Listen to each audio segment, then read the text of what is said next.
What's the deal? It's me, Manny Wilson. Why haven't you checked out therunusa.com? We got articles about sports, finance, business, entertainment, everything. And if you want more, just let us know. The Run USA is the vessel that gives all content creators a voice and a platform to showcase their work. If you want to be heard, go to therunusa.com. If you want to write something or voice your opinion about a topic, go to therunusa.com. If you just need something to do, go to therunusa.com. It's the Run Podcast with me, Manny Wilson. Let's get into it. What's up, everybody? Welcome back to The Run with me, Manny Wilson.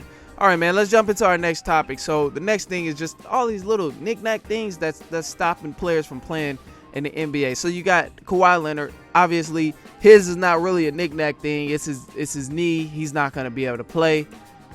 Yeah, something about iPhone. Yeah, I know. But Kawhi Leonard, he's not going to be able to play from his knee injury. It's no telling when he will be back, but his presence is going to be missed. Oh my gosh, severely. This is going to be severely missed. I'll touch on that in a second. And also Chris Paul, he has to go through the NBA's COVID protocol, so it's no telling when he will be back. And for my sake, and what I'm thinking about it is, damn, I actually hope the Utah and Clippers series goes 7 games. That way Chris Paul can go through the protocol, whatever, quarantine, whatever the case may be. I just need him to be healthy come NBA conference finals, NBA finals, because what I see and what I've witnessed is it's just always something. It's always something with Chris Paul, and it's not exactly his fault. It's just knick-knack things. It's some things, yeah, it's out of his control, like him getting hurt. Yeah, some people may say, oh, well, he's injury prone. Yeah, okay, yeah, you can kind of put that on him. It's like a 50-50. His teammates not showing up, teammates being hurt, and him not having a good enough team to even get there. But now it's like, man, he actually has this great chance, great opportunity, great team behind him, other star players, great coach. It's lining up great. But damn, COVID protocol. So it's steep. And for Phoenix, it's a huge hit. It's a huge hit because now they've lost a point guard. They've lost Chris Paul. He came in, controlled the game when he needed to, slowed it down, made clutch shots down the stretch, like all of these things. And yes, Devin Booker can also do this, but it takes a lot of stress off of Devin Booker when he just has to worry about playing his position. When he has to focus on just, playing shooting guard, score the ball, make sure he makes the right play, simple things like that. When he has to only do that, it makes the game a lot easier. And what I like about Phoenix, like I've noticed this, and this is why I also think it's going to be so detrimental to the Phoenix Suns going on to the Western Conference Finals, especially depending on who they play. I think it's so detrimental because when you look at how that team is organized, they don't have, a star and we're just going to build around them. Like we're going to throw this around them, whatever. No, look at their system, man. They have a unique, straight, like you were brought here for an exact reason. Chris Paul, true point guard. Devin Booker, true shooting guard. Like everybody on that team plays a solidified role, and it is not by mistake. Like everybody on that team is there for an absolute reason, plays exactly like how that position is typically played.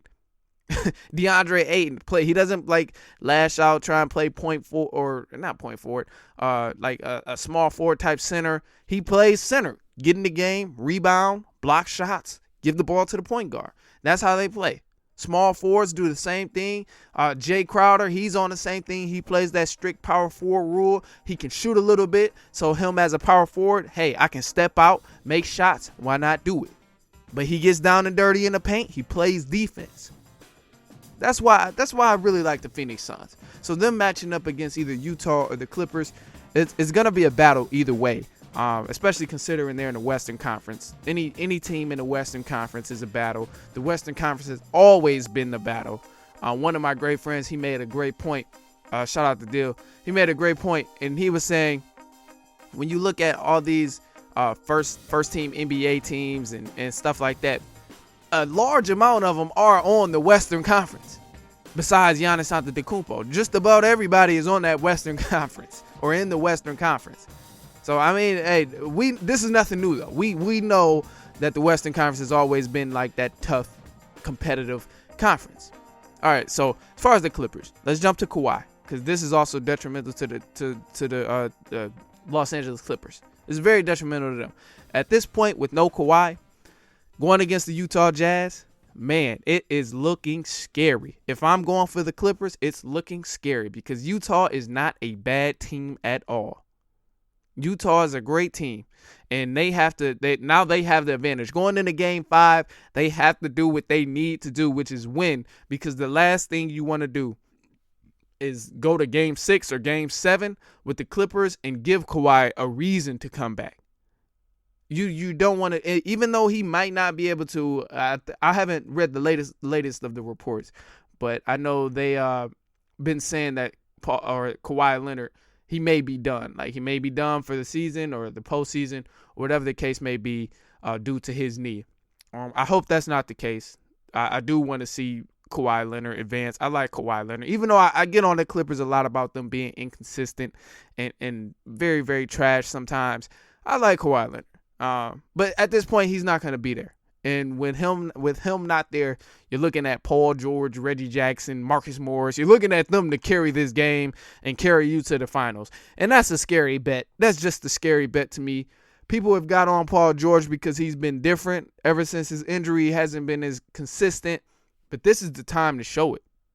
He came with a 30-piece last game, but this is the time to show, okay, that 30-piece wasn't fluke. This is the time to show, like, playoff P, not pandemic P, not playofful P, playoff P. Let's see what you got. So this is about to be very detrimental to them. The Utah Jazz, they have to get it done on their part, but I would love to see, me personally, I would love to see healthy teams. So even if it goes to 7 games, if I had to choose a team to win, considering Kawhi Leonard is not going to be playing, I got to go with the Utah Jazz at this point because they're going to be most competitive to the Phoenix Suns. And it's not a given between the Phoenix Suns and the Utah Jazz if that be the case where they play each other. Like, I mean, versus where a beat-down Clippers go play the Phoenix Suns, I'm putting my money on the Clippers. I mean, I'm putting my money on the Phoenix Suns.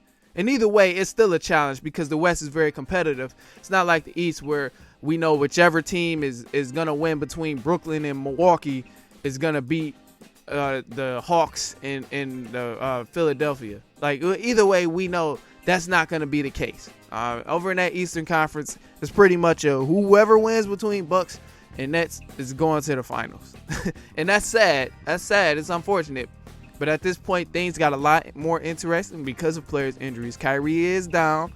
Harden is on one leg. So it makes things a lot more interesting.